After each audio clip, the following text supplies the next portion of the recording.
and welcome. My name is Laura Pruneau-Fowler. I serve as Museum Advancement Administrator for St. Genevieve Museum Learning Center. I'm involved in all aspects of advancing our mission here at the museum, primarily through grant writing and other work that enables us to offer programs like this Missouri Humanities Lecture Series. We extend our thanks to the Missouri Humanities Council, who provided grant funding for this program. They're great people that have funded a lot of programs throughout our state for smaller nonprofits that help them do great things. And we're co-sponsored by St. Genevieve County Library through Library Director Sean Long as well. And we want to thank him, as well as all of our lecturers, you, the participants, museum board staff and volunteers, and everyone who had a hand in making this very special event possible. Today we're in day 3 of a 5-day lecture series with our third lecture, Sharing Veteran Stories, that will be handled by Ben Ebert and Philip Kwan. And so Ben's going to go first, so I'm going to tell you a few things about Ben. Ben Ebert, Chief Sonar Technician, U.S. Navy, retired, enlisted into the Navy in 1996 as a senior at Herculaneum High School. Ben retired on 31st July 2017.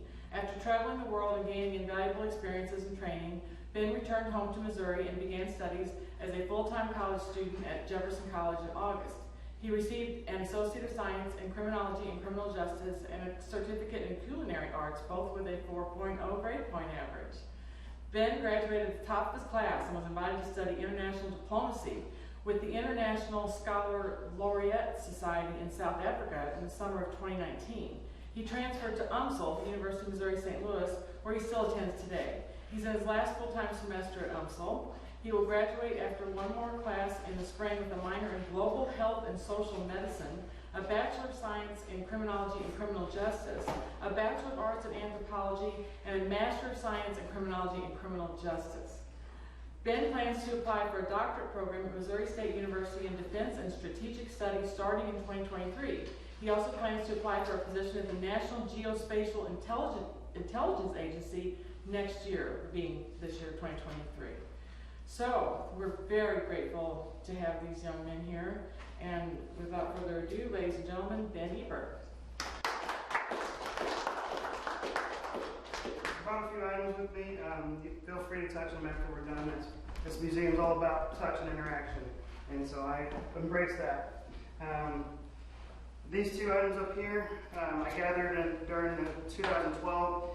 There was a 200-year anniversary of the War of 1812, and we sent a small flotilla around the United States and Canada to celebrate that part of our history. Blue Angels traveled with us, and so did the Marine Corps Band. And so I got a couple pictures from them. These are pretty standard, I guess, gifts that were given to chiefs as they leave ships as you depart. And so this is one of the ships I was on, or in case you didn't recognize it. Yeah, here's a little security badge from working Intel. Here's a copy of all my medals. So the chief's hat, my saber. Don't worry, it's just for show. We don't actually use them anymore, so if you want to touch it, it's okay. It's not sharpened. I spent a few years overseas, quite a few actually. 3 years in Japan, 3 years in England. So I climbed Mount Fuji. This is the staff from climbing Mount Fuji, and all these stamps are from all the different stations. As you go up, they'll press it with a hot iron and mark your progress. All branches have coins that they pass around and collect. They originated out of Vietnam and maybe a little bit earlier. Gun clubs within the military branches would. So certain units would brag what guns they had, and so they would pass around bullet shells, casings. Like, here's my unit, and they would paint them up and decorate them, and they eventually turned into coins. And I particularly chose this one today because it's Navy Region Midwest. So we're in the Midwest. It's one of the few Navy units around. And here's some sake. Also, Navy is all about coffee. In case you didn't know, cup of joe is a Navy term. So whenever you're drinking your cup of joe, that came from, there's a particular CNO. His name was Joe, and he's the one who banned drinking in the Navy. And so he took away the rum ration, and he replaced it with a coffee ration. And so then when the sailors would go get their coffee, they would, you know, sarcastically say, "Give me my cup of joe," because now they get their rum. Gas mask I put in here. You can feel free to open it. It's not used, so it's okay. That's from my time in the desert. I picked one particular story out today because it's right there in the center. Because everybody knows about pirates, right? So a lot of people don't understand that pirates are still a thing. They're still running around the oceans. They're still wreaking havoc. They're still stealing, killing, plunging, taking over ships, and taking hostages. In 2012, I did a tour, and in 2014, I did a tour with NATO to go take care of some pirates off the coast of Somalia. I made one printout. It'll go around. The USS Monte Cristo, or not USS, sorry, Italian ship Monte Cristo was taken hostage by Somali pirates when we were on our pirate deployment. We were a NATO flotilla, so we had an Italian admiral. Our ship was a frigate, U.S. frigate, so we had the big guns. And then there was a supply ship by the Royal Navy that was going around basically tricking the pirates to try and board them. And why we say trick them is because we had a few guns underneath tarps so that we can pull them off and like, oh, you chose the wrong ship pirate today. And on top of that, we stuck a battalion of Royal Marines on board. So when they did board, the Marines just cuffed them up and handed them off to us. So this particular mission, we got the distress call, and we turned around and had full speed towards the coastline of Somalia to intercept the Italian ship. And when we get there, we can see that there's pirates fully gunned on top. Nowhere do we see the crew. We're not in contact with the crew anymore. There's various holes in the ship from being shot with small arms, as well as some larger dents inside the ship from RPG fire, which is rocket-propelled grenades, for those who don't know.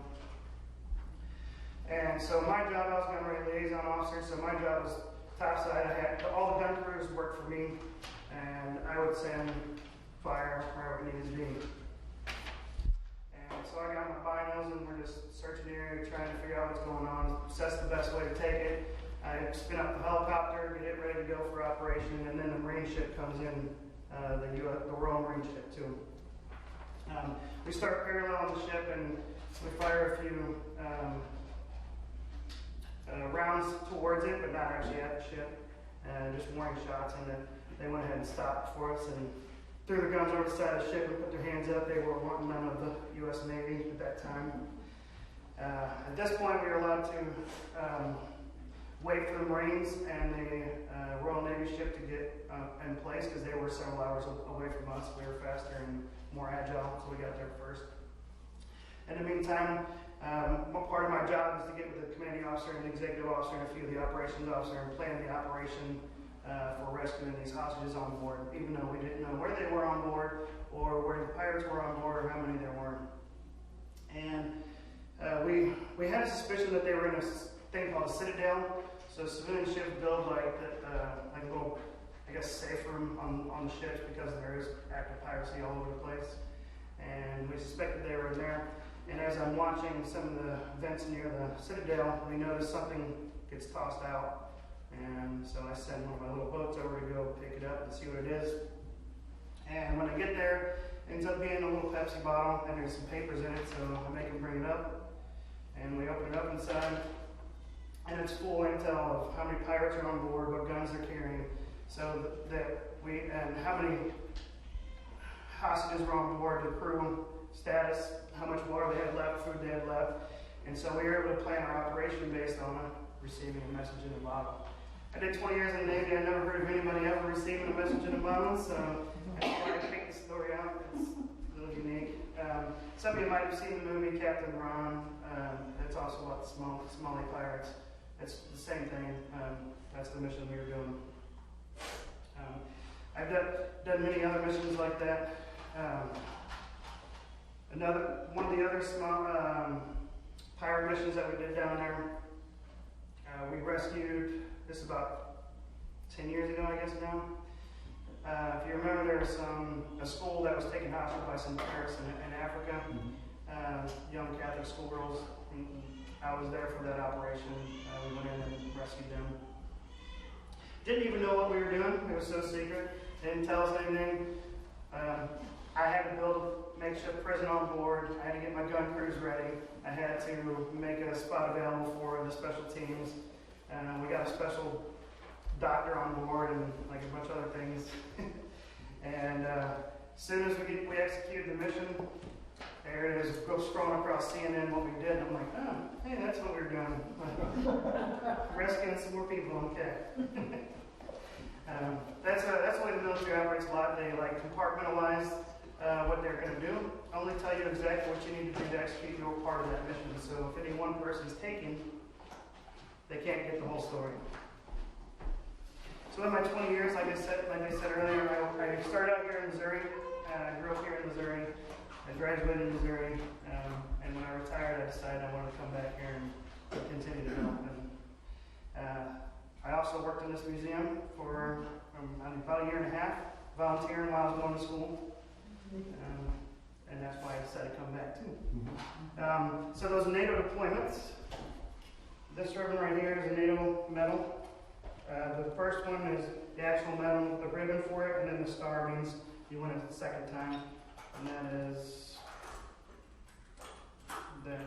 this medal right here. You can see it looks similar. But I also have a Korean Defense Service medal in there. Here, I'll just put it online. There's a Navy and Marine Corps Achievement Medal. And each star is an additional award of it. This is a good conduct. For every 3 years of good conduct, you get the first one is a medal. And then after that, you get a silver star. And then once you get 5 silver stars, it turns into a bronze star. And so that's why that is there. So this represents all my years of good service, and then each one of these represents my years of service. So there's 4, 8, 16, and so on. So there's 20 years of service here as well. Military history. Navy chiefs are charged with keeping the military history. That's why I did the 2012 War of 1812 deployment. That's also why I told you a little bit about the history of the coins there. Officers carry a cutlass, and NCOs are also get one. So an NCO is a non-commissioned officer, and he would be a commissioned officer. So once we reach a high enough rank, so E5 is usually a non-commissioned officer, E5 to E9, you also receive a cutlass.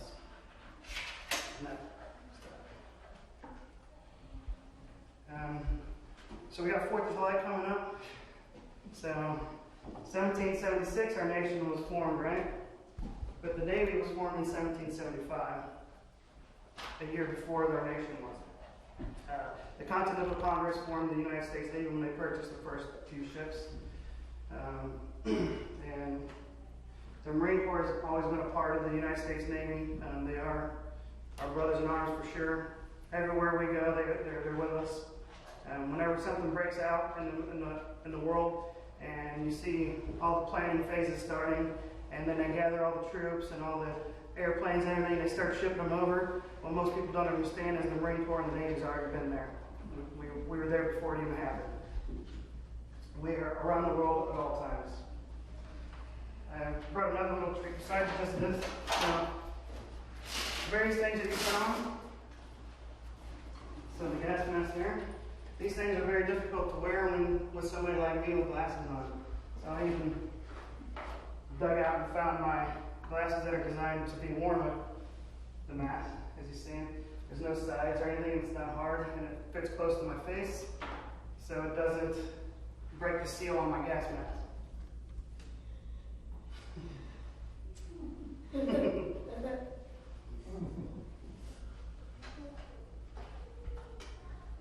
So my first deployment, back in 1998, I was a young sailor at that time. And my first ship was the USS Donald Cook. I was a plank owner on that. Plank owner means anybody that is the first crew on board or the last crew on board. And I just happened to be the first crew. So our first deployment was to go to the Persian Gulf and help enforce sanctions that were on Iraq. So Iraq wasn't, after the first Gulf War, they weren't allowed to sell oil or any exports unless it was to purchase food for their people, water, or medical supplies.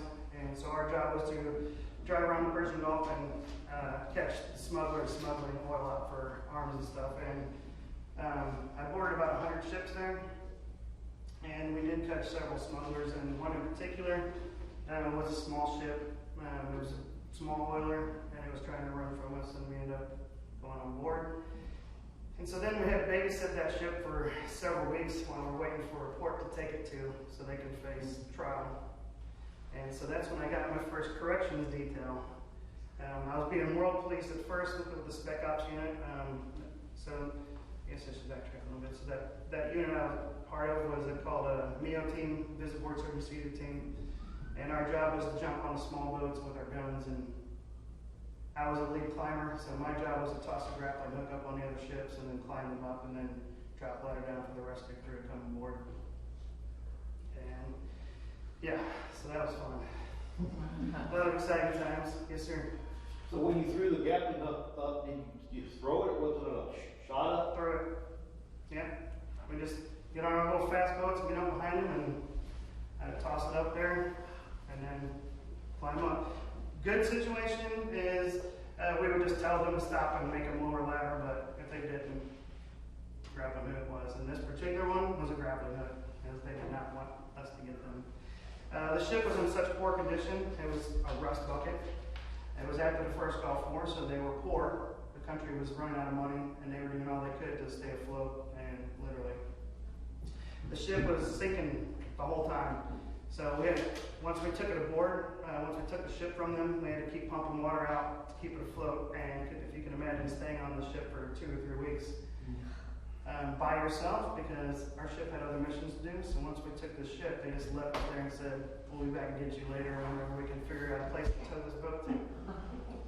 So every day we were pumping water, and the ship was so close, sinking all the time, so the water line was the same as the ship. And so water was always sloshing up on top. So we were always like pushing water over the side of the ship. And that made a particular dangerous situation. Every night, when the sun went down, since we're water level, the sea snakes would rise up to go hunting. And sea snakes would actually come on the ship.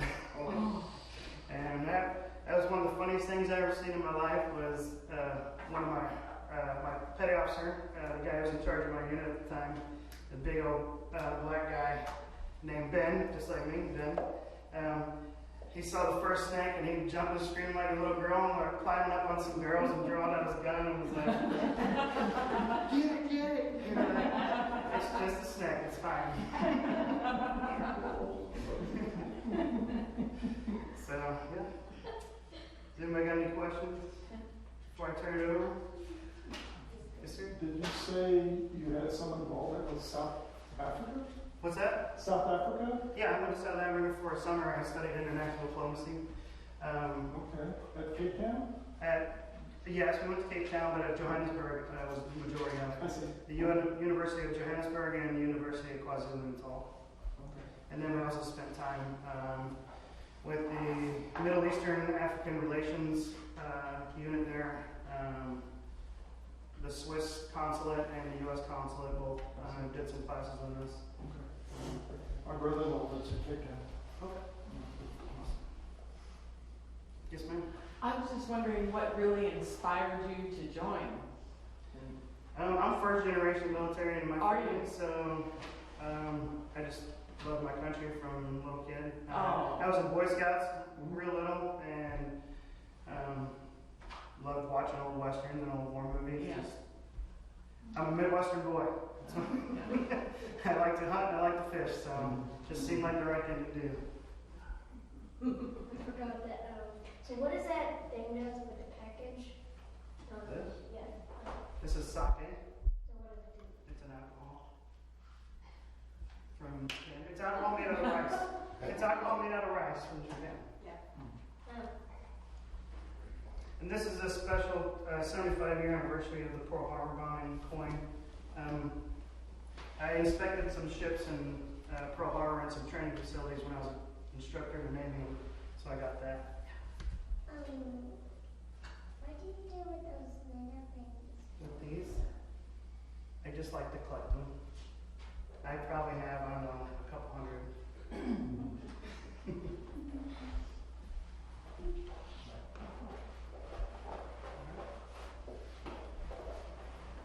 Guess I'll leave it up to I have one question. Yes, sir. Are you on the reserve now?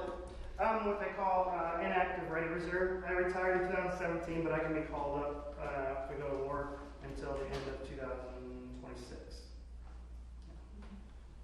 If I do, they gotta pay me a lot more money though.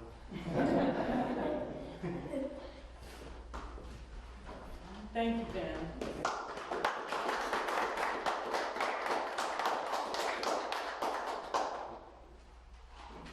Now we're going to go to Major Philip Kwan. And Philip witnessed the September 11th, 2001 attacks, and this shaped his direction in life. He turned towards his desire to help people. Originally pursuing a career as a medical doctor at the height of the global war on terror, he watched others go to war and felt he could do more. Upon graduating college, he joined the Marine Corps and volunteered and competed to become an infantry officer.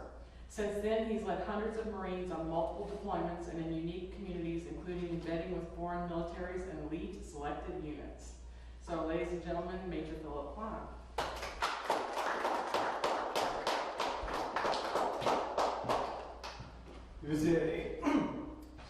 It was a sunny Tuesday, pretty warm. The bell rang at 7:55 a.m., ushering us to our classes. We didn't know it at the time, but minutes earlier, the worst attack on American soil against American citizens had occurred. To my front sat Jared, to my rear sat my best friend to this day, best man at my wedding, Justin Gillum. And obviously we had a lot of questions. Who would do this to us? Why would they do this to us? I wish somebody would do something about that. 15 minutes later, the next bell rang. We went to our history class, sat down with Miss Julie Huff, and we had a lot of questions. A lot of questions about the events that were had just unfolded, but were still unfolding as the day continued to drag on. And Miss Huff, I remember getting really, really somber and saying to us, we'll talk about it tomorrow. We'll talk about it tomorrow for you. And the reality was, no one knew what to say in that moment. Fast forward a few years, the global war on terror is going and going and going. But to me, it's kind of a removed thing, right? I'm a family of immigrants. I'm a first-generation American.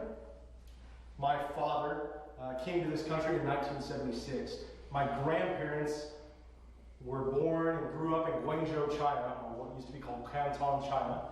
And in 1937, when Japan invaded China at the beginning of World War II, my grandparents fled China for the Philippines because it was under U.S. control at the time. They believed that they could escape the war. A few years later, the war follows them to the Philippines, and my grandparents are forced to hide in the jungles from the Japanese. My uncle was born at the time, he was an infant child, and then a year after the war, in 1946, my father was born. The part of the Philippines that my grandparents and my father was born on was called Mindanao, the southernmost island of the Philippines. And there my grandfather owned a Shell gas station. My father grew up in a dirt floor house with a thatched roof in the kind of outskirts of a small town called Kapatagan, which is kind of in the middle of Mindanao. And my grandfather knew that the only way that his family would ever have a future is if they came to the United States. So he sent all of his children to medical school in Manila. My uncle became a doctor. Those of you may know him if you ever saw a doctor around Potosi, Missouri. His name was Dr. Vic Kwan. My father went to medical school, ultimately started a trucking company in Potosi, Missouri called Kwan Trucking. And my two aunts became doctors. Fast forward a couple generations later, my cousins are doctors. My sister's a doctor. If you go over to the community center, get your eyes checked out. I see somebody wearing glasses. This isn't a pitch, but my wife is a doctor. And so this was the path that was kind of laid out before me. As a child growing up in Potosi, Missouri, again, first generation American, son of an immigrant, I had already mentioned my parents had a trucking company. And I remember going to kindergarten. 5 years old. My dad was taking me to school, and I noticed my parents' business was on fire. and there were racial slurs all over the building. There were specific signs that it marked where people had voluntarily and deliberately had defecated on the property. And I remember this intimately as a child because it said, you know, there was a little sign that said poop, and as you're a kid, like toilet humor, right? If I start mentioning farts and stuff, right? I have kids, I have 4 kids. It's a funny thing, right? And so I asked these questions about my father. I'm like, Dad, what's going on? And he's like, well, we'll talk about it later, Phil. So I said, okay. And that was the only time that happened. That happened again when I was 9 years old, and it happened again my senior year of high school in 2005, to varying different degrees. And so I looked at my father's reaction to these things. A guy who had come to this country, whose family had escaped massive war and oppression and communism in the Philippines, for this idea of a brighter future and a new chance. And I remember asking my dad when I was 18 years old, I said, Dad, I remember how you reacted to that. You were pretty calm, you went through it, and you just started kind of fixing things. And he said, well, Phil, people were trying to break my spirit, and I didn't want to afford them that opportunity, because that's how they wanted me to react. I said, okay. And I didn't really think much about it. So fast forward, I'm in college. I'm on this pathway to become a doctor. I got accepted to amazing universities, Washington University in St. Louis. I got a full ride to Cornell University. I got accepted into UMKC 6-year medical program where you can become a doctor 2 years faster than the standard path. But something didn't quite set right with me at the height of the global war on terror. I opted to go to St. Louis University, another really, really amazing school. And I rolled there and I was on this pathway. And every day I pick up a copy of USA Today newspaper. In front of it was always the same thing. It was about the war in Iraq and the war in Afghanistan, and how many different casualties were happening, and all these massive battles, the Battle of Haditha, the Battle of Najaf, the Battle of Fallujah. I'm reading about these every single day. And then I sit down in my biology class, and there's an individual that's sitting next to me, a Marine gunnery sergeant. I didn't realize that the Marines were going to college right now, but I spoke with the guy, and he said, I'm a part of this program called NESEP, where they, if I perform really, really well, they'll send me to college and make me an officer. And I didn't realize that was a thing. I was so far removed on what the military was, what the Marine Corps was. I'd only known about it through my own family history of reading about my family surviving in the Philippines at the height of World War II and learning about the U.S. Marine Corps' involvement in the Pacific Theater during that same war. So in December of 2006, I decided that maybe this is something I should do. And there was a couple of factors that influenced me that way. But one, it was this strong feeling. And then the second one, I'm sitting there in my class, and I'm reading my newspaper, reading about the war in Iraq. And it's something that I was very passionate about, something that I really, really believed in, the whole war on terror. And I had somebody say to me, it's like, you know, it's something that you really, really believe in, but it's nothing you would never fight. Like, in my mind, he wasn't wrong. And there were individuals out there, men and women alike, fighting and dying for the country, and I was no better than them. So again, not knowing anything, there was a Marine Corps recruiting office right around the corner from St. Louis University, and I walked in that office. And I said, I will sign up today. I only ask one thing of you. Make me a machine gunner. That's what I want to do. I want to be in the fight. He said, okay. And we started filling out the paperwork, and the gunnery sergeant, the very last question he asked me, again, knowing that his recruiting office sat right outside of St. Louis University, he said, are you in college? And I said, yes. How many hours do you have completed? 36. I said, okay. And with the cutoff is 30, I'm going to refer you to this other guy. You're going to go talk to him, we're going to make you an officer. Again, I didn't know that was even a thing. So I said, okay. And he's like, all right, well, here's the deal. You're going to go to college, you're going to graduate college, and we're going to ship you to this place called Officer Candidate School, and we're going to make you an officer. I said, okay, I want to be in the infantry. I want to be in the fight. I said, well, that's not the way it works here. See, in other branches of service, a lot of times when you walk into the recruiting office, you can sign up based on a test what job you want. And in the Marine Corps enlisted side, you can also do that. I can walk into a Marine Corps recruiting office and I can say I want to be a machine gunner, a mortarman, a communications Marine, an intel Marine. But as a Marine officer, you don't get to do that. You become an officer and then you go to this school in Quantico, Virginia. You compete with other officers, 300 other lieutenants, for a job. So I go through this entire path. I decide I'm going to tell my parents I'm going to join the Marine Corps. And it was a very hard thing for me to do. Again, coming from a family of doctors, coming from a family that had immigrated here for a chance at a future, and now I'm saying, hey, I want to go to another country and I want to go fight in a war at the height of that war. And I remember walking in to the kitchen that night. My mom and dad were on one side of the little kitchen island, and I was sitting on the other side. And they said, Phil, what are you doing? And I reached underneath and I handed those pamphlets to my parents. And I said, I want to join the Marine Corps. And my dad said two things to me. Well, I said one thing to my dad. I'm like, Dad, you remember that time that the business got burned down and I asked you about it? And you said that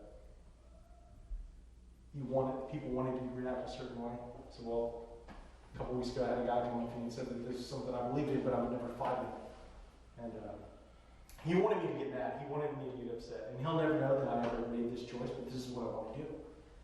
And my dad said, okay.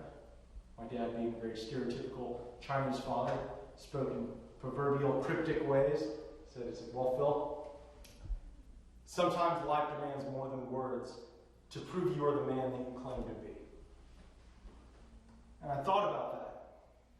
Still think about it to this day.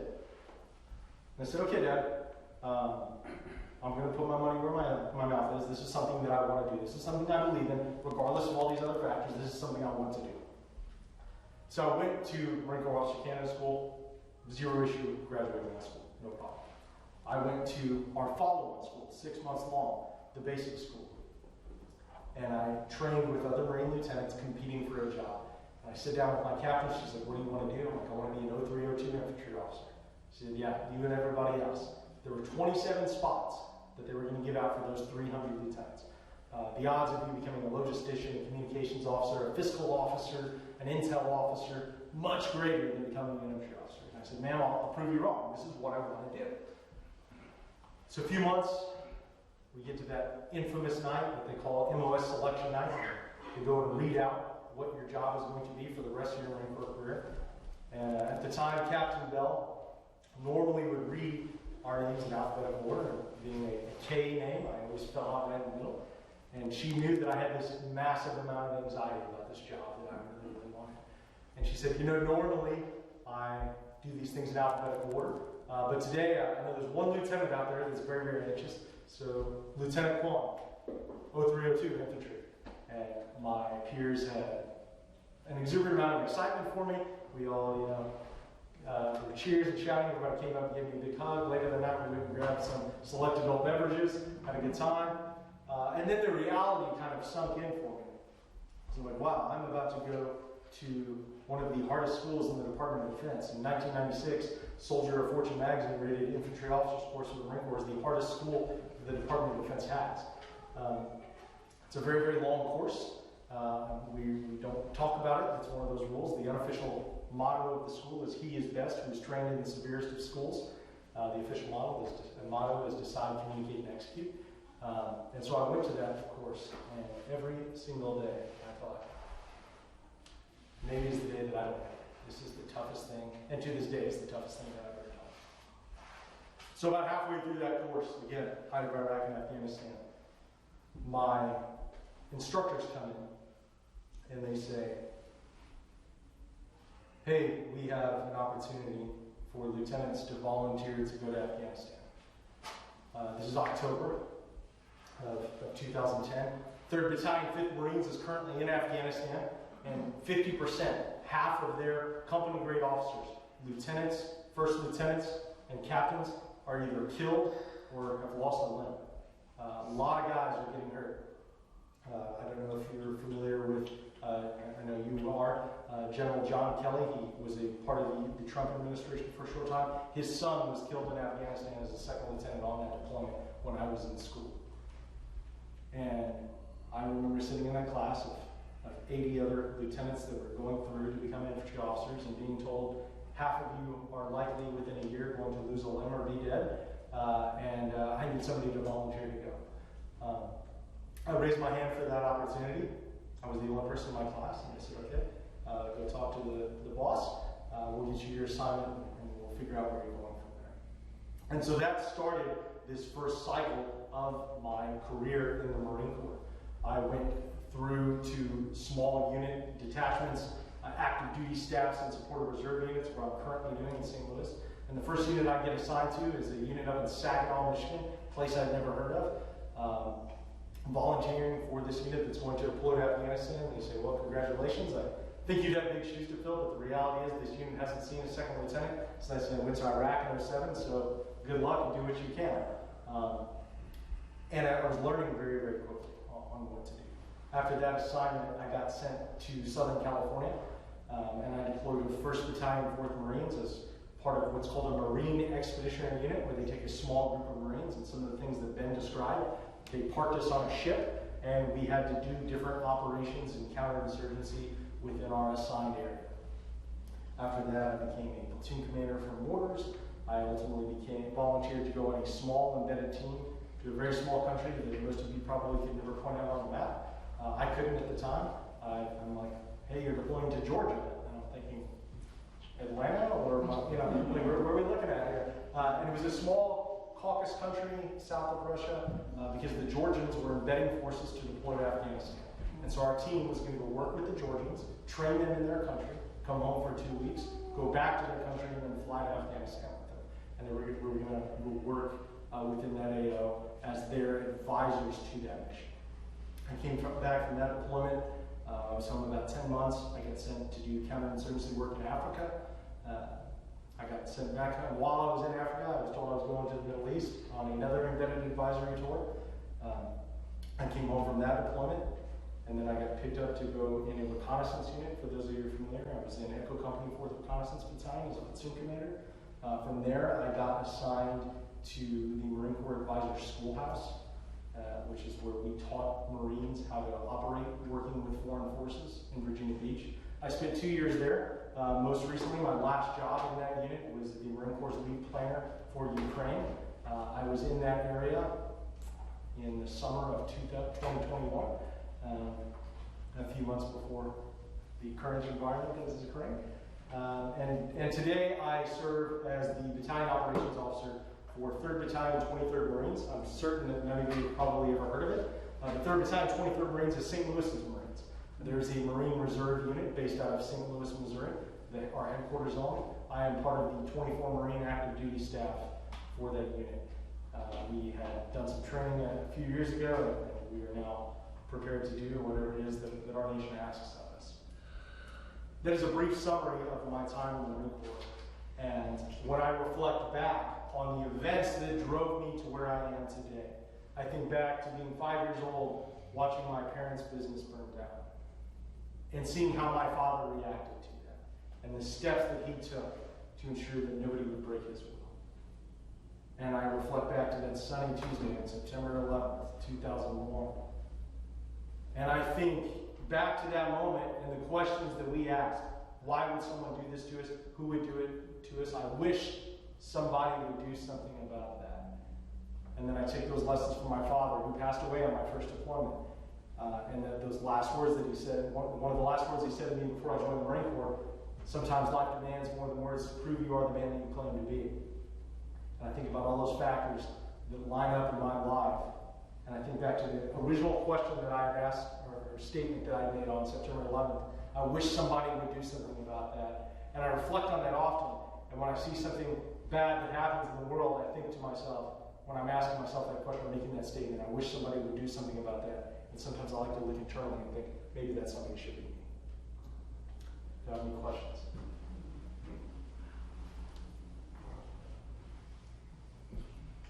Yes, sir. If he was still active and you met each other, who would have rank? He would salute me, and I would call him chief. That's the way it works. He's been in longer than me. Right? He's been in a lot longer than me. Yes, I am senior in rank. He is senior in time and service. But my job was to train junior officers. As chief, that's one of your duties. So, Even though you salute and work for them, you're training them to do their job.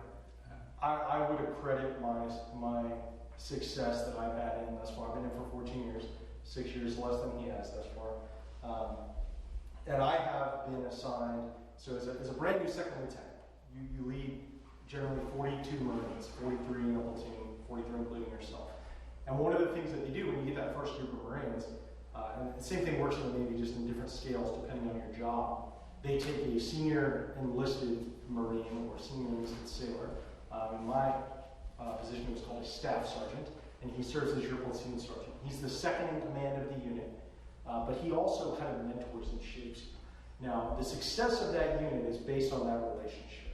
And fortunately for me, my first platoon sergeant, his name was Patrick Garner. He was an 0331, a machine gunner, something that I originally wanted to do. When I first met him, again, I had zero life experience as far as warfighting went, and Sergeant Garner had deployed twice to Afghanistan, once to Iraq. The guy had seen an exuberant amount of combat, stuff that I had never seen. And this guy kind of took me under his wing. And I remember the first day that I met my Marines, we were standing in formation, I was standing in front, I salute the commanding officer, and we march off, and I go back to begin to develop and work on the training plan. And Sergeant Garner, I was the only unit that had a sergeant as a platoon sergeant, walks into my office and says, "Hey sir, I've got your Marines upstairs, they're ready to talk to you." And it hit me in that moment, and I'm like, wow, I have this group of Marines, and I have completely forgot to plan what I was going to say to them the first time I met them. And so I'm like, okay, I'm going to distract me a little bit of time here. And so I say, "Hey, Sergeant Garner, tell them I'll talk to them tomorrow," because I was responsible at the time for the company, 186 Marines, their training plan. Sergeant Garner shuts his door. He's like, "To be honest with you here, this is the first time you're meeting Marines. They've already seen you. If you gaff them off into tomorrow, they're going to think that you don't care." "Hey, roger that. Give me like 30 minutes. I'll be up there." He said, "Hey, good to go, sir." He walks out, walks upstairs, comes back down. Like 2 minutes later, he's like, "They're ready for you, sir." All right, we're doing this. Let's go. And so I walked up there, and I told my Marines what I called at the time Lieutenant Kwan's 5 standards. You will be men of exemplary character. You are a Marine 24/7, both on and off duty. You're warfighters, dedicated to the warfighting profession. I need Marines that are mentally strong and physically tough, and I need Marines that can decide, communicate, and act. And I came up with that on the fly, and that's what I was going to use, and that's what I demanded of my Marines. I said, "If you follow my 5 rules, my 5 standards, I promise in my eyes, you will always do right by me." And that little speech was something that I still, when I get Marines assigned to me, I give them the exact same speech that I do today. And I credit Sergeant Garner for grabbing me and saying, "Sir, you need to do this." And it helped the direction of my career. When I was a college student, before I had even become a Marine, I was fortunate that I was blessed with 2 roommates, both Battle of Fallujah veterans. I didn't know that at the time. One of them was a machine gunner, one of them was a mortarman, and these were 2 guys that I lived with that I met about 3 months after they had come back from that deployment. So these individuals had experienced very, very significant urban conflict, which is arguably the most complicated type of warfare that you can do. And these 2 individuals mentored me and raised me. One of them, his name was Corporal Dmitry Shuklin. He was originally from Russia. He was born in Russia, came to the United States, became a U.S. Marine. He was shot in the face on that deployment. He's obviously survived. And I remember the day that I commissioned as a lieutenant, then Corporal Dmitry Shuklin gave me one of his little tiny metal rank insignias that he wore in his uniform the day that he got shot. And he gave that to me.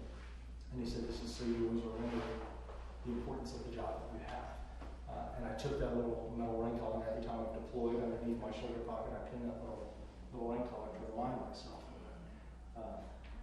And the other individual, Jeff Singer, he was a machine gunner. He was blown up multiple times on that deployment.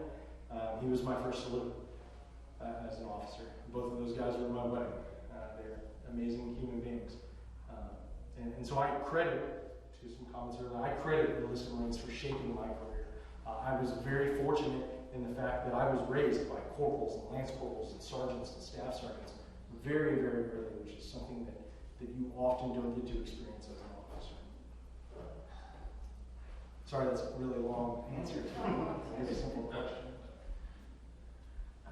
I wonder what a day looks like for you now. Sure. So as an operations officer, I am definitely significantly removed from the things that I deem fun, like kicking indoors and leading Marines. A day for me right now, in my current job, I generally plan operations. So I've got some Marines that are going overseas very, very soon. Can't tell you when, can't tell you where, but I am sending Marines in different locations. So I plan everything that they do. I manage all of their training. I plan everything that they do for years in advance. I will build and develop plans for things that I will never see come to fruition. And then the other daily routines, if you ever go to a military funeral around here at the Jefferson Barracks, over in Farmington, down in Perryville, I think we cover Cape Girardeau. Any of those Marines within the area, they all work for me. So that group of Marines that perform the military funeral honors, the Marines that do Toys for Tots events in this area, they all work for me. Odds are, if you're at one, you're probably going to see me too. And all the different flag details, color guards, events like that. Those Marines also, that's a big part of what my group does. So it's, in summary, plan things for the future, for real world operations and training opportunities, and then we also manage a significant amount of community events. Another question. Yes, ma'am. What would you say is the best piece of advice you ever received? I would imagine it might be from your dad. Yeah. So my father, as I mentioned, he was a little older. Wasn't born in this country. English wasn't his first, second, or third language. My father spoke 7 different languages. I barely speak English, let's be clear. My dad had a massive impact on me, and my dad didn't know anything about the military. I was fortunate to get connected with an admiral who's an equivalent to a general. He came out to my commission. He was one of my other roommates' fathers. Didn't know that at the time. And he was wearing a very similar uniform that Ben is wearing right now. And my dad was talking to the admiral, and during my commissioning, the day that I became a Marine lieutenant, and my mom was like, hey, the admiral's waiting for us. He was going to give us a ride back to our car. And my dad was like, who's the admiral? And he's like, that guy you were talking to. And he's like, oh, I was wondering why all that stuff was on his suit, because his uniform looks significantly different than some other ones. But my dad, as I mentioned, he spoke very proverbial, cryptically, in a very stereotypical fashion. And there's so many different life lessons that he taught me. And I couldn't highlight one specific piece of advice that he ever gave me, but I will say that the best life lesson that my father ever taught me was the idea of grit, of never giving up, of having this idea and continuing forward. My father didn't immigrate to this country with the rest of his family. The majority of my family came over in 1966. My dad didn't come over until 10 years later. And he experienced a lot of different things in his life. He experienced his business being burnt down. He experienced nobody loaning him any money when he first got here to even start his business because he was a foreigner. My father experienced oppression while living in the Philippines. So you've got to keep in mind in the 1950s, 1960s, there's a significant rise of communism in the Philippines under Ferdinand Marcos as they're trying to rebuild after the war. And Japan's trying to rebuild after the war. And what is Japan doing? They're buying a bunch of logs. My father owned a logging company in the Philippines. My father's doing business with the Japanese. The Filipinos don't like that for obvious reasons.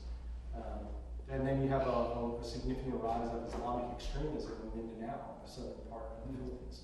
So now my dad's got this balance between Islamic extremism. He's got a balance between the rise of communism.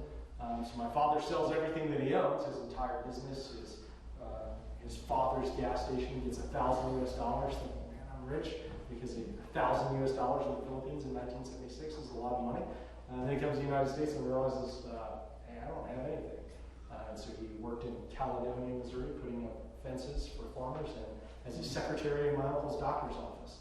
And this is an individual with a doctorate degree. And he saves up enough money, buys a dump truck, starts Kwan trucking, and then ultimately gets into hauling produce, watches his business get destroyed 3 separate times, and continues to push forward. And he did that, and he was like that up until the day he died. My dad, I remember I was deployed.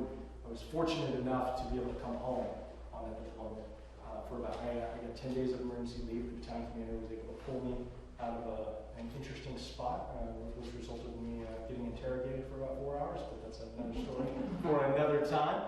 I made it home, and I'm safe, and didn't end up in a third world prison, so that's good.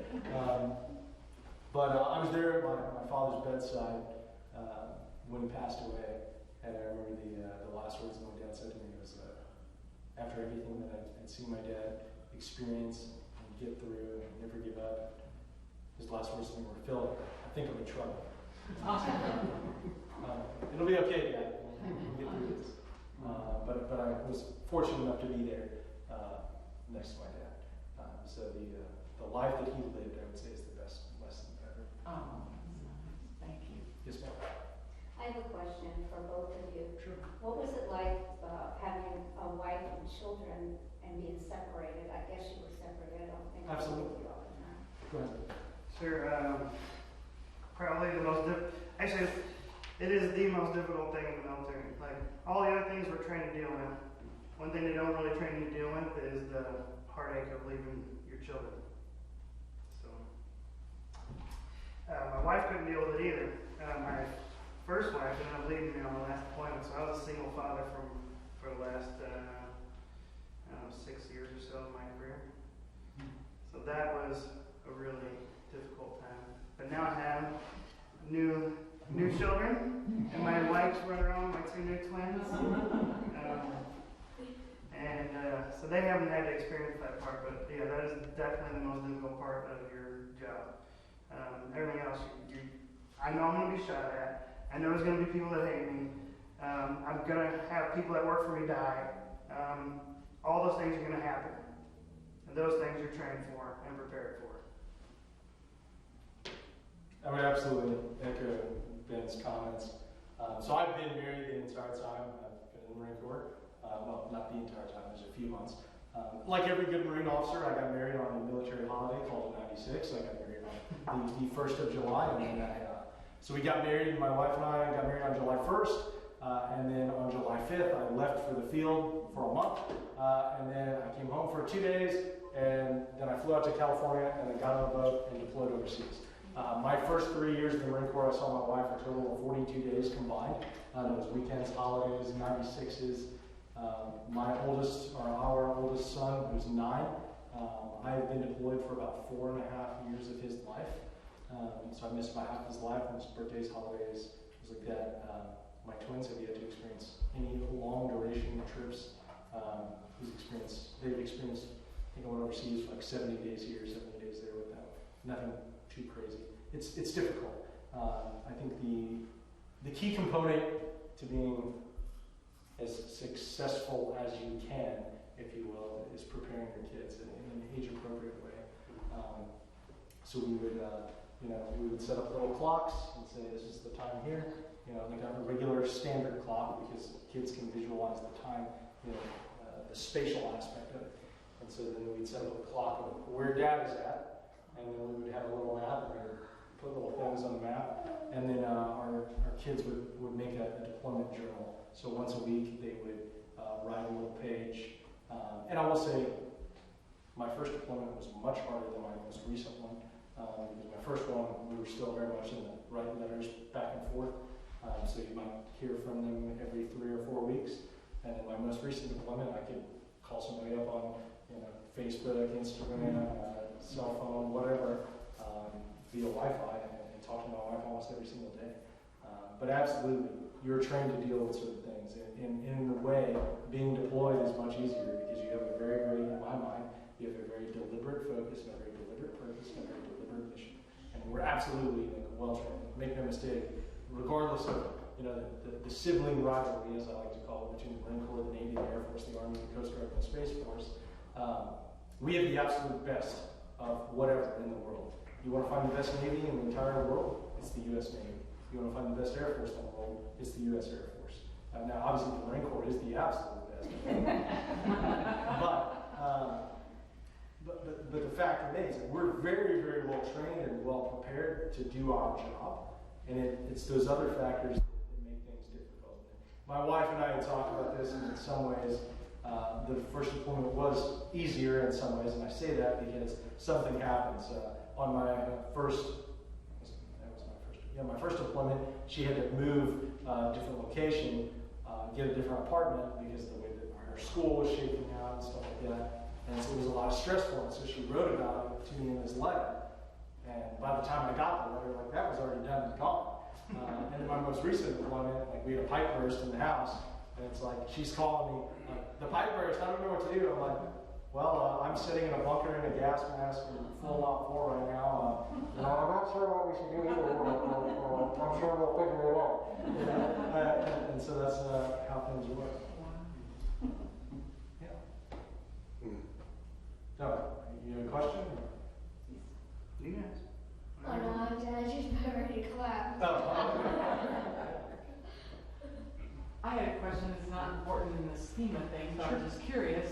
My husband and my dad taught me to watch all the old World War II movies. And I wondered if you guys, I don't know if you guys watched them from way back then, the black and white ones. I didn't know if you guys had a favorite, or do you recommend? I really like The Longest Day. Oh, okay. Those are good ones. Yeah, it's Bridge over the river twice. Bridge Oh, over the yeah, Twice, yeah. they're very good. Yeah. Das Boot. That's a Oh. good one. Bridge too far. The original. Yes, Bridge Too Far is good. That's good. I really like Full Metal Jacket. It's Yes. probably Yeah. the most politically correct one, but it is Midway. very true. Yes. Midway. I like the series Band of Brothers a lot too. I am. It's good. It's a more new one. It's not new by any means, but it is good. I like it much better than the Pacific. I like both. I got both. So there's, things you bring out. I on the reading list, I recommended a book, a couple of different books. One Bullet Away and Making a Marine Officer. That kind of gives a rough path and understanding of like what I experienced. But there's an HBO miniseries that it's called Generation Kill. Again, it's not something you want to watch with kids. It is very, very non-politically correct in a lot of ways, but it is a very, very accurate reflection of what junior Marines experience in combat situations. And the book One Bullet Away is written by the Marine officer that was in charge of those Marines at the time. It's a pretty good book for the unaffiliated with the Marine Corps. Okay. Me and my buddies, there's certain parts of it we'll make fun of now, but that's what we do. We're very hard on each other. But it is a very, very good book. Before I became a Marine officer, it was one of the first things I read to get an idea of the life that I was about to step into. Wow. Thank you. Did your dad write his experiences down getting out of China to the Philippines to the U.S.? Did he write down? No, sir. It was all passed through familial kind of knowledge. I was fortunate to live and meet my Chinese grandparents. My Chinese grandfather died in 97. My grandmother died in 98. But they were the other parts of my family. My Chinese family, if you know your history, there was the Chinese Cultural Revolution that occurred in the 1950s, the rise of Mao Zedong. So my grandmother was a Wang, and for those of you familiar with Chinese culture, Wang is a very prominent Chinese last name. Kwan is kind of like dirt farmers, and that's okay. So my grandmother came from a very prominent Chinese family. It's a very, very tight-knit society over there that they believe in ancestral worship and things like that. So my grandmother married my grandfather. Prominent family married a dirt farmer, and they said basically like, hey, we're done with you. And inadvertently that saved my grandmother's life because her entire family was killed in the 1950s during the communist purges. I remember hearing stories about that.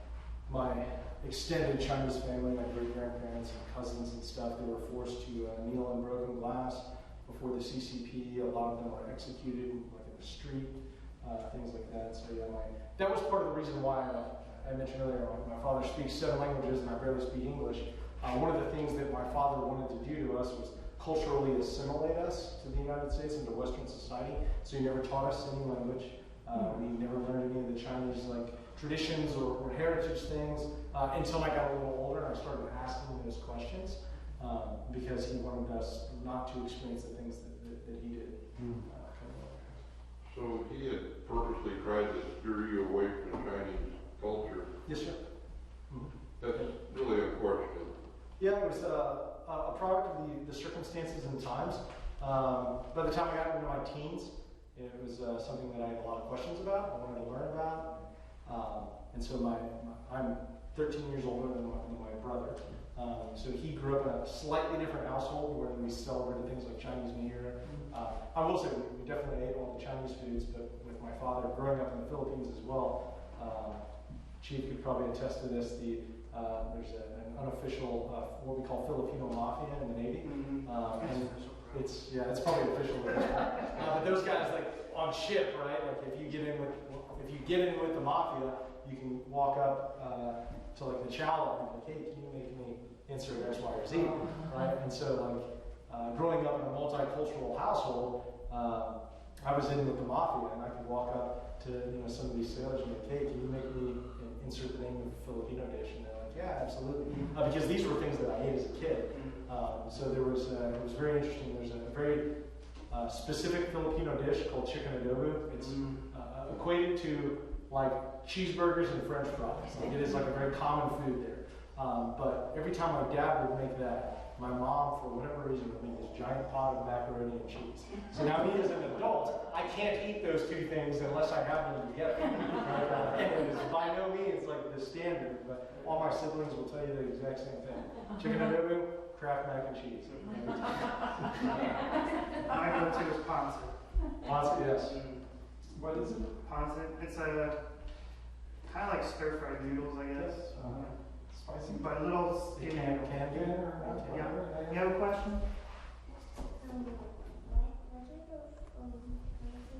This is traditional oars are much bigger for paddling ships, but we just decorate them now with our ship. So I talked about my first ship. This is my last.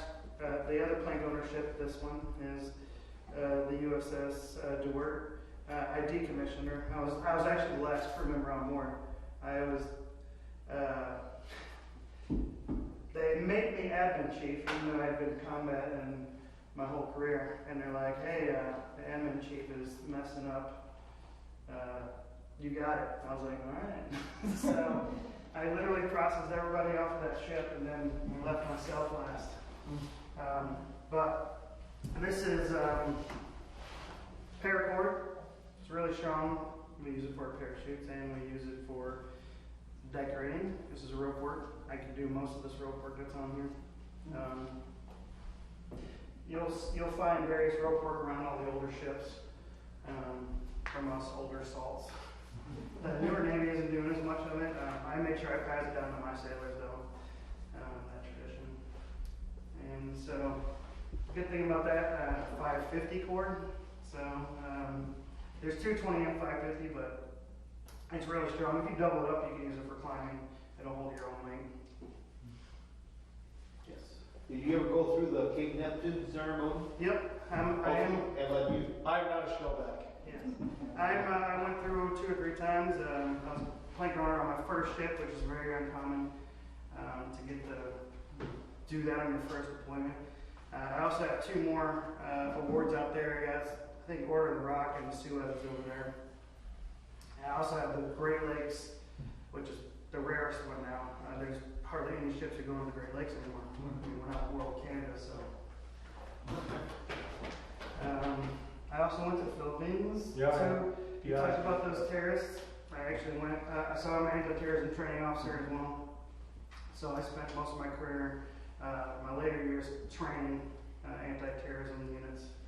And one of them was we went to board a Moro Islamic Liberation Front guard in the Philippines. There's 2 large Islamic insurgencies in Mindanao. And then we'll get to your question, sir. I was just going to ask if Wog Day is still a thing. It is. Yeah. It's way tamed down. When I went through, they still beat us and made us eat random things.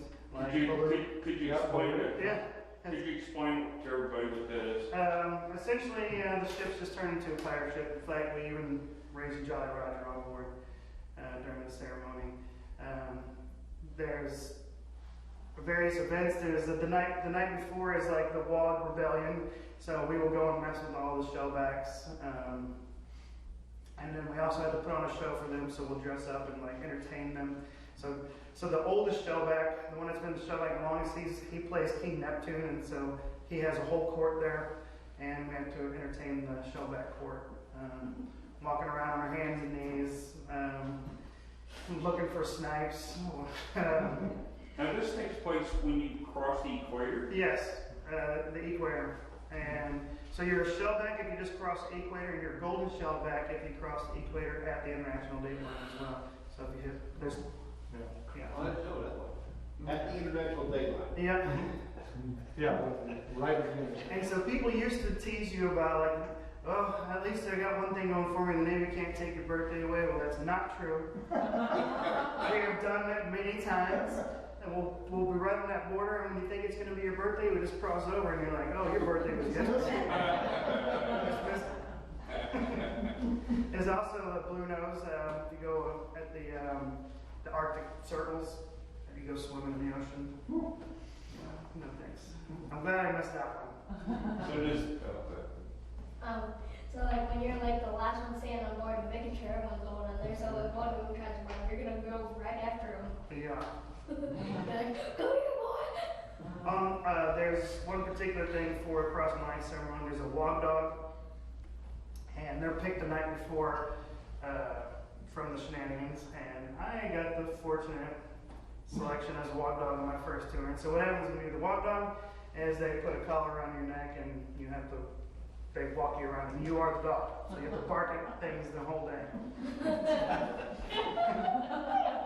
does all the nasty stuff happen to the new recruits? Not anymore. Like No. now they won't let us like I had to eat all kinds of random things. Just whatever's left over from the chow, just make a big trough and you ate out of it and eat a cherry out of King Neptune's belly, and we don't do that stuff anymore. Like I said, I had to eat balut. They froze it on a popsicle stick, so we had to So balut is a Filipino traditional dish. For those of you, I will spare those of the unaffiliated. Look it up. I'm on there. Yeah. B-A-L-U-T. Is it longer? If you want to go look at the museum, you can go look. But you have to go in there.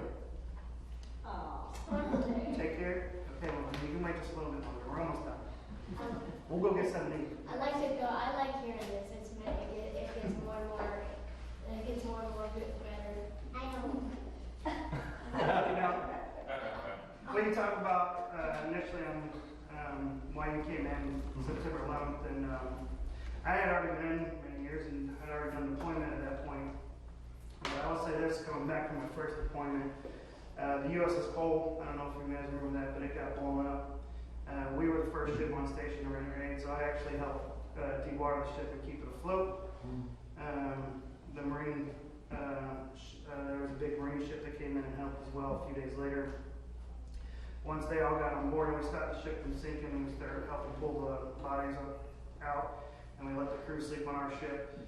So for the next 70-something days, I just stood on the bridge wing as overwatch snipers for the Marines and FBI as they were going ashore to do their job. Yeah. So when you said when the boat was you kept the boat from sinking, and then the captain Ben, he was. What? Remember from okay, you know how you said the other Ben, he was shooting those snakes. Yeah. Yeah. So how many sea snakes were there? 10 to 15 every night for sure. Oh yeah, that's just. So then you can fast forward September 11th. We were actually in Yorktown Weapons Station unloading weapons when that happened. And anybody that knows anything about handling ammunition in the Navy or military, doesn't matter where it is, it's a very organized state evolution. Good. This particular time, it was different. When we're handling ammunition, we don't have communication, so I don't know what's going on. I'm a safety officer handling torpedoes, and we get the call on the overhead system, hurry up and dump all the ammunition on the ship, strap it down, we're getting underway, and that was not a thing. You stored everything before you left, and so we're all like, whoa, what's going on? Why are we doing this? This is not safe to have ammunition just on the deck of a ship as we're moving out at full speed. And we go inside as we're doing this, and that's when we noticed the second airplane hitting the towers, and we're like, so this is what's happening? And then the Pentagon got hit, and then they said, you guys, full speed ahead off the coast of Washington, D.C., and shoot down any aircraft coming in and out of the United States if they're not squawking military code. So We're gonna destroyer. yeah, so that right there was probably one of the most impactful moments of my career, because to understand the significance of that order, shoot down anything that's not squawking military code, that means you're shooting down every airliner that comes through. So every civilian aircraft that is in the air, you are shooting it down no matter what. And I could imagine having to sit there with my finger finger on that button, ready to shoot down, you know, a passenger airliner with 300 people on board. No thanks. Often you can be forced into very difficult situations. So I think there are two in particular situations that I can recall were massively impactful to me. My first deployment, we're doing counterinsurgency work in Mindanao, days after my dad died. So I buried my dad on a Saturday. I get on a plane on Sunday. I'm back in country on Tuesday. That was kind of the pathway that had happened for me. I got on a C-130 in Futenma, which is an air base in Okinawa, Japan, and I inserted with recon. I was not a recon Marine at the time. Inserted with them into the Philippines, caught up with my Marines who had left earlier in the deployment, about 10 days before. We're down working in the Philippines, and there was this little boy, we all called him Jared. I couldn't tell you what his real name was. And Jared had broken his back as a child, so he was very hunched over. His spine had grown back wrong. And I remember I gave Jared a pack of M&Ms out of an MRE. That was my good deed for the day. And a bunch of other little kids had beaten him up and taken it from him. So we had set up this small base. I use the term base very loosely. It was stand-up Connex boxes, triple string concertina wire, sandbag positions, in the middle of nowhere. And the Filipinos had constructed this like rickety shack village outside of our base to sell the Marines things, whether it was t-shirts or food, and everything was super cheap except for Gatorade. It cost like the equivalent of US prices, so I'm convinced the Philippines should move to the Gatorade standard. But a whole other story. And so I gave Jared this bag of M&Ms and got beat up for it. I felt bad. And I'm going to admit this on camera now, I'll probably get in trouble for it later. That's okay. So we felt bad about what happened to Jared. So that night, my Marines and I broke into the chow hall. And I say broke in very loosely because there was nothing more than a tent. And we stole a bunch of boxes of cereal. I'm sorry, tactically. Steal is a military acronym for secretly take equipment to an alternate location.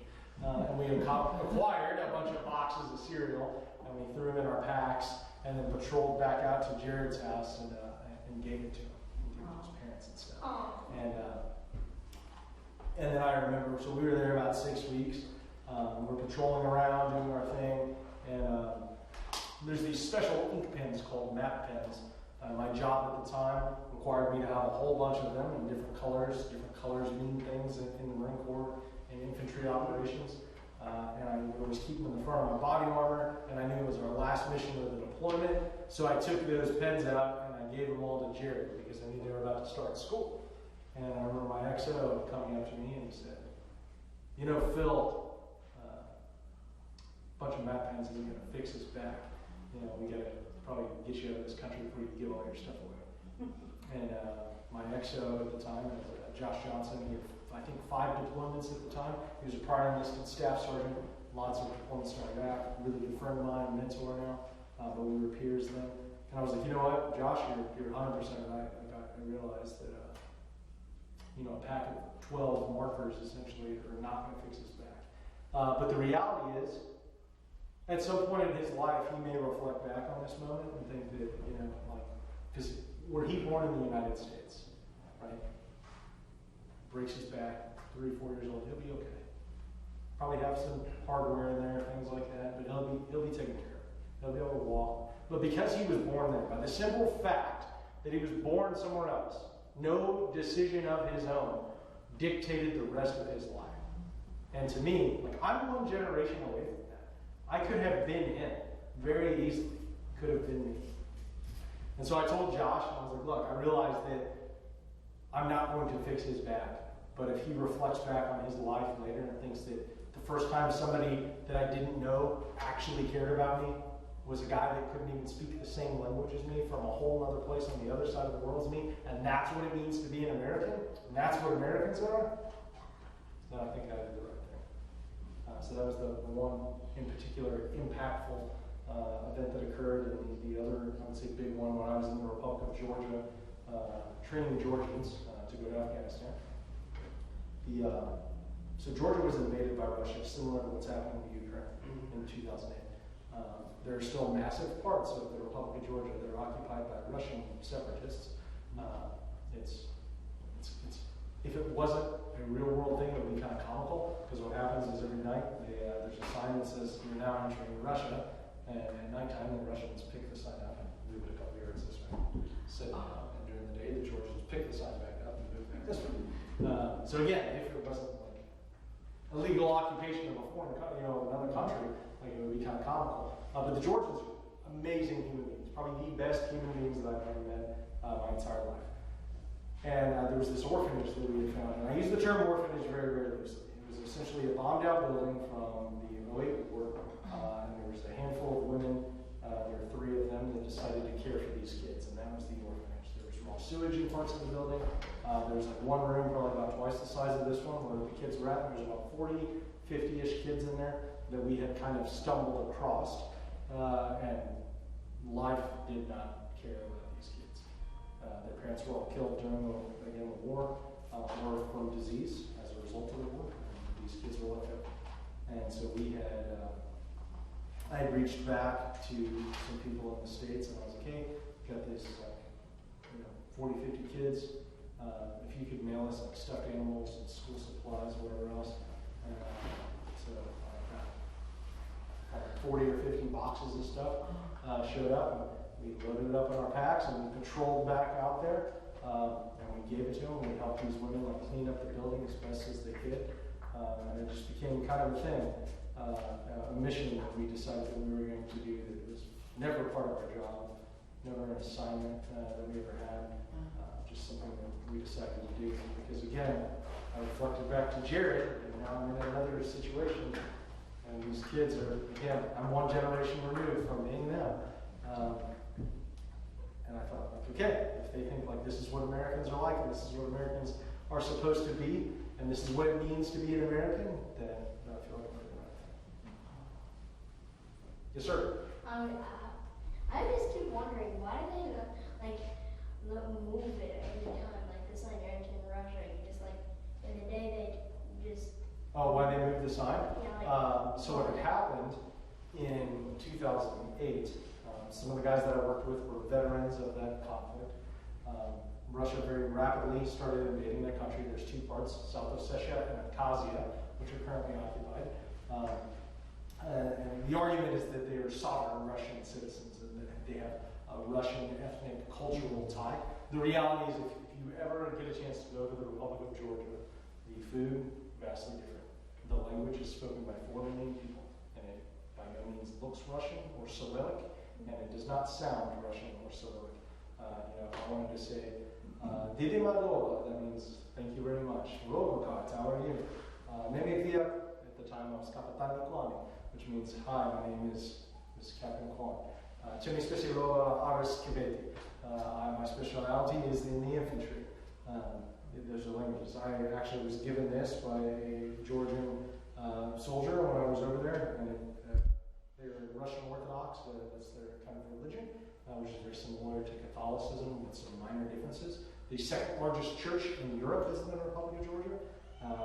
34 Georgians were killed fighting alongside U.S. Marines in Afghanistan. When we say that we literally fought, bled, sweat together, that's absolutely 100% true.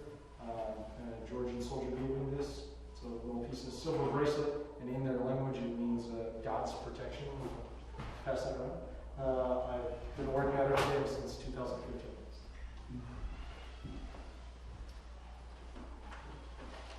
Yeah, they move the sign every day because of its their little stabs back. You got the Greater Caucasus Mountains to the north, Lesser Caucasus Mountains to the south. So it's a unique place. I was fortunate to be able to go back there a few years later. I never thought I'd go back. I'm never there. We have to keep in mind, their entire military is smaller than the New York City police force. There are not many of them at all. And they, when I was last over there, it was all the same group of guys that I saw, and I was asking them some questions about some things, and this one Georgian soldier was like, his name was Mamuka. He was a master sergeant when I was there in 2015, and he was a master sergeant when I was there in 2021. Their promotions are very slow. And he was like, you know, I was asking him a question like, hey, what happened to this specific project or program? And he's like, oh yeah, there was this guy, and when he was here, he taught us how to do it. He looked just like you, but he was the captain. I'm like, Mamuka, it's me, I'm the same guy. And he's like, ah.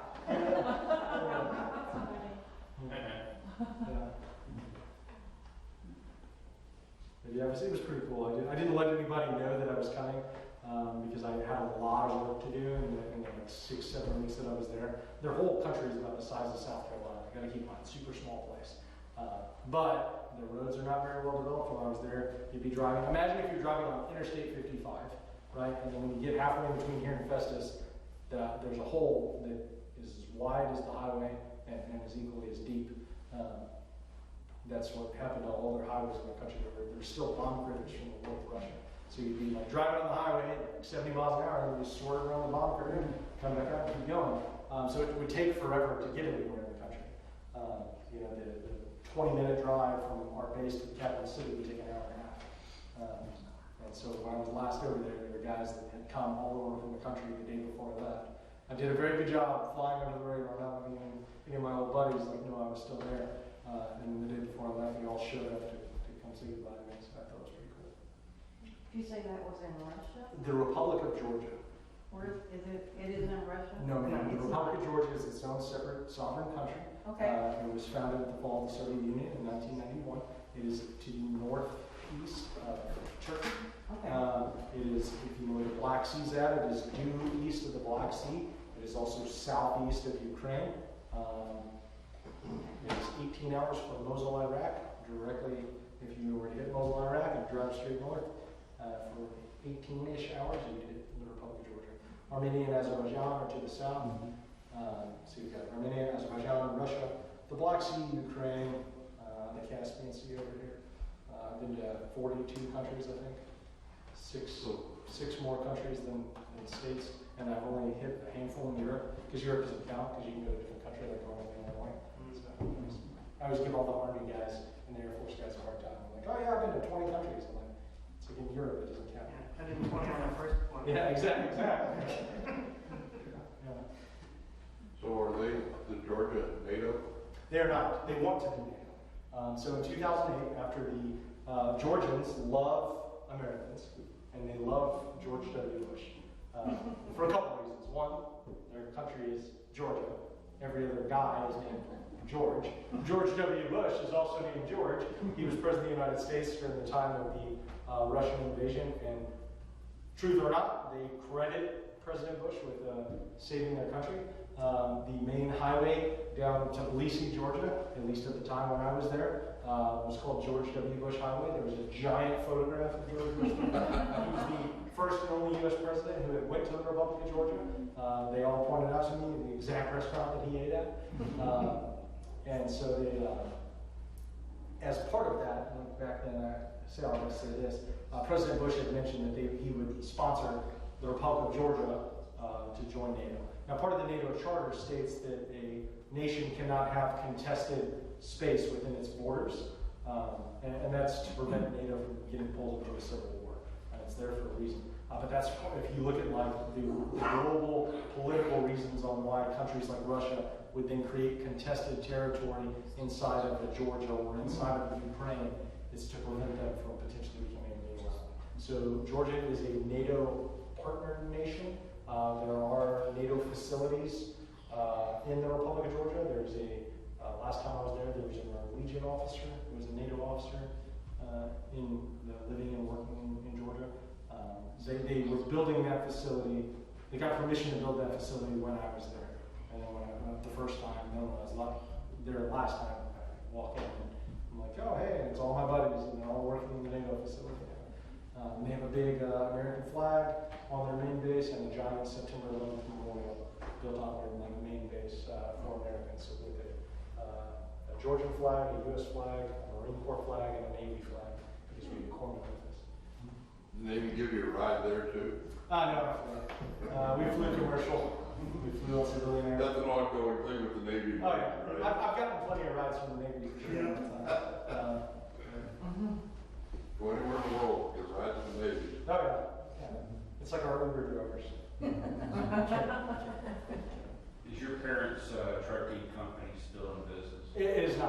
So my father passed away in 2012, and then my mom kept it running until 2017, and then she decided that she was going to get out of it, which is probably for the best. My mom was diagnosed with brain cancer a couple years ago. She's doing great now, so we're all there. She's doing very well. But it was just, we were in business for about 30 years, 30-ish years, 81 to 2017. So my uncle no longer practices medicine. He hasn't practiced for a long time. He retired in 93. But my wife, yeah, she retired in 22nd. Get your glasses checked. Just mention your name for a discount. Right? That's it, yeah. You'll get charged double, I assure you. Yeah, your husband said, oh, okay, yeah.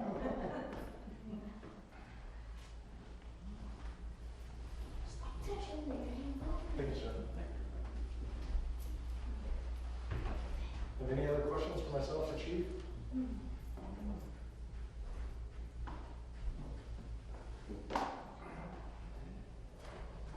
It's been an absolute pleasure and honor to speak with all of you, and if I can ever be of assistance in the future for anything, please let me know. I live and work in the area in St. Louis. I live over in St. Jude. So, yeah, please, if you need to find me. I'm a member of the American Legion here in town, Joe. Thank you guys for serving the best country.